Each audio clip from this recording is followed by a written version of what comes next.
Meaning of goldwasser.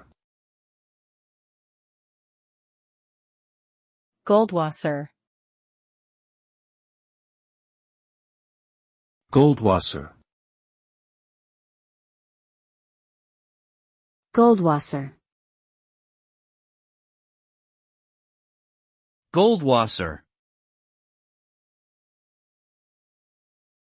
Goldwasser is a surname that originated from German and Jewish roots.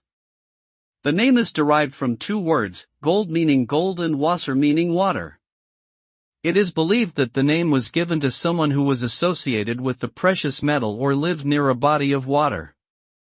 The name has been carried by notable individuals such as Shafi Goldwasser, an Israeli computer scientist and mathematician, and Bernard Goldwasser, a French resistance fighter during World War II. Today, the name continues to be used by people around the world as a surname.